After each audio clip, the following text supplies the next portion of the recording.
My name is John, in case you skipped the first video, and welcome to something new. So this week, I'm going to bring us a little sermon / talk, and the text I'm going to be beginning with is coming from the book of Mark, chapter 12, verses 38 through 44. So let's get started.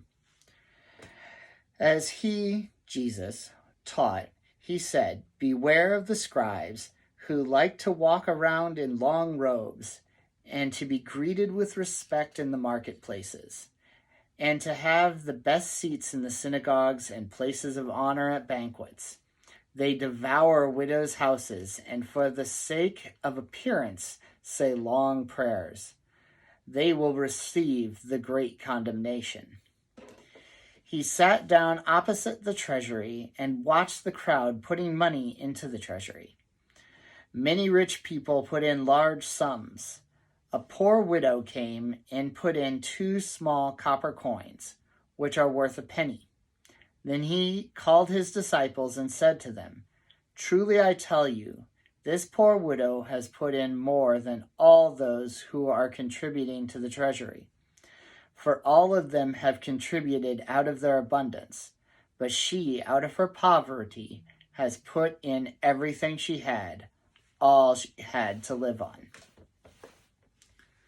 Okay, so part of the reason why I really like this bit of our text today and why I kind of wanted to start this series with this text is just that, so if you are looking in the liturgical calendar, last week's text was about where our Christ figure, which Christ just meaning anointed one, someone who is trying to speak for the Almighty, the divine, whatever language you want to use for that, is being asked on what are the 2 greatest commandments, what are the 2 greatest things that we should focus our life towards. And his answer in the Jewish context in which he was living was, for one, an answer of a prayer, a ritualistic prayer that would have been said every day, and then a piece of Levitical law. And both of them, so the first obviously being love the Lord your God, and the second being love your neighbor as yourself. And part of the major point behind all of that is the fact that with these being very ritualistic in nature, the point isn't the ritual itself, but was the intention behind it. The intention being to focus ourselves on that which is beyond ourselves, trying to find some sort of transcendence, and in that transcendence to give of ourselves in more love and appreciation towards our neighbors and those around us. And in that text, it was interesting because he was speaking to a scribe, who is someone in the ancient world who would have been very knowledgeable of law, not only just religious laws, but would have been known, like they would have written out like legal documents. They would have been literate and obviously scribal, able to write. And so to this person coming and asking him about these commandments, asking him what does he, as this, human teacher, what does he think the greatest commandments are? And by the end, the scribe makes note that Jesus's point is greater and of more significance than even what the structure of the temple was all about around sacrifices. Like, he's like, this is greater than all the sacrifices. And so our Christ figure tells him, you know what, you get it, because obviously you are looking past the rituals of this, and you are seeing that there's more importance to be placed on caring for others than there is on just sacrifices or, working out making money for the temple. But here, just a few verses later, we have Christ. We have this anointed figure pointing towards the ultimate, towards the divine, speaking again. And now he's speaking of scribes in general. And in a lot of ways, it's not just scribes. It's the temple hierarchy, those who are in charge of the religious dogma and the religious institution. And he's saying very pointed things about them. I mean, he's saying to beware of them. Like, literally, if you look up in the Greek, it's this word, it's blepo, beware, discern, see, perceive. You know, he's like watching you, like watch out for these guys, because they will devour, they will castillo, they will devour or squander or forcibly appropriate or ruin the possessions of widows. Like, he's given this very strong, like, hey, watch out for these guys. You know, they will take things apart, they will steal things for themselves, and so it's definitely like calling for a level of transparency and intention on our part, in the fact that we can't just be taken in just because somebody has a religious title. And point of fact, the entire text is going to continue talking about, like, the fact that these are rich officials. I mean, in the temple structure, they are the ones that are bringing into the temple treasury, you know, these weekly tithes. They're telling people they have to bring in as much as they possibly can. And we know from this text, as we're going to continue to discuss, but we also know from archaeological evidence even, that while the temple is providing the sacrifices, you know, the dogmas, the ideas, a lot of these temple officials are getting extremely wealthy off of all of this religious institution. Like, they are bringing it in. We know, even from certain archaeological finds, that there were what would in our day be equivalent of $5,000 bottles of wine in these people's homes. Like, you know, like, they are racking it in and they're bringing it in. And part of the purpose, from my understanding, of the temple treasury was that when you had people who were considered, like, economically impoverished or in need, the temple treasury was supposed to pay out some to them to give aid. It was almost a bit of a social safety net. And these guys are, like, just stealing from it, basically. They are taking from it to enrich themselves, and they're not paying it out. And the latter part of our text is really going to show this, with the fact that you have this widow. And, I mean, if you understand, in the ancient world, women had very, very, very limited ability to work within the economic system. There were, you know, some women who did very well in high positions, who could get around certain things.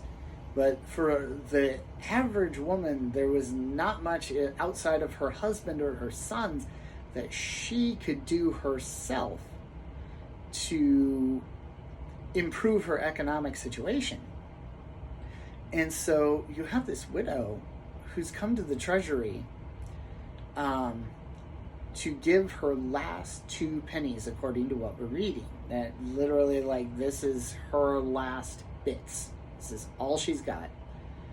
And she pays it in, and I'm sure, I mean, it's not stated directly in the text, but I'm sure that she would have felt a great love and admiration and felt like this is what she needed to do.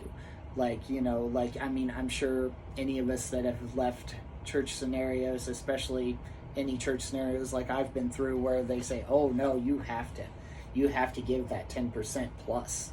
Oh no, my friends, the 10%, that is just the baseline of what God expects. No, you have to give more.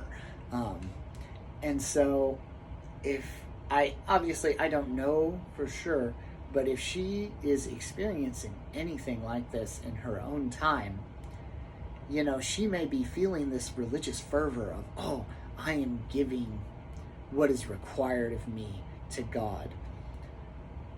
But from what we know, they are taking this out of their own, into their own surplus. Like, they're already rolling in money. And they're taking the last that the lowest in an economic system has. They are using religious dogma to take the last thing that somebody who, other than from like begging, is probably not going to get anymore. Just the level of theft to that just the spitting in the eye of, if there is such a thing as the divine, or if it's even just human nature of decency in our lives. It's just spitting in the eye of that very idea that this institution that is supposed to be there to help is taking the last that she has. That just the greed of that, the self-indulgence of that. But then also just to take note, to step back a step and realize that this Christ figure that this whole text is supposed to be quoting, obviously we don't know that he ever actually said any of this, because we have writers from 2,000 years ago putting together a story of this person, but pointing out this just radical injustice. And so, just as we're closing out, the three things that I'm taking away from this text is just, so we have these appointed or self-appointed or born into the dynasty, or just these high-level religious leaders, and just showing off this level of greed and self-indulgence, but passing it off that they are the righteous ones, and that therefore that they need this, that is something they are entitled to. And so there's this call in here that we have to watch those leaders and those that claim that they are speaking for the divine, but who are actually just doing this for themselves. We are called to watch and be aware and to understand that if they are just taking, that we need to not support them. I mean, and it also, in that, it calls us to not be blinded by those who claim religious authority. We can't just be so blinded by religious fervor that we miss what people are actually doing. Like saying that you're going to help others, or bring us a message, or that you require something. And this doesn't just apply religiously as well. I mean, it also applies to political leaders, or bosses, or nonprofit organizations. Like, you can say all day that you want to create a system that helps everyone. But if in the end all you're doing is just creating a system with greater power for yourself and for those around you, and if you're not actually helping, then that's something we have to watch out for. I mean, this is something that, like, especially me living in the United States, like with all of the things around Black Lives Matter, around all of the things that we've done to indigenous populations, all of the things that we've done to the LGBTQ community, and all the things we do in foreign policy to all these other peoples around the world, like, we have to call that out. We can't just sit here silently. We can't be the people that assume that, oh, well, it'll just get better over time, or if we just elect the right person, it'll get better. I mean, justice too long deferred is justice denied. Like, we can't just kick the can down the road with climate change and the crises that are coming from that. We're going to see mass migrations because of that, and multiple other situations around the world. We have to call out, we have to demand, we have to prepare. And there's a call in here, if this Christ figure is somebody that we plan to emulate, that we have to do those things, that we have to call out the injustices that we see, that we have to look to at least trying to improve our world now. The enormity is there, and I understand that you can't do everything, but we can all do something. So I guess that's the call today, is to seek transparency from the organizations, the groups that we have above us or around us, and to just call out where we see injustices, to fight to make a better world, regardless of where the ethics for that come from, just to make this world a better place. So that's where I'll leave you today. I hope you enjoyed, and I'll see you next week.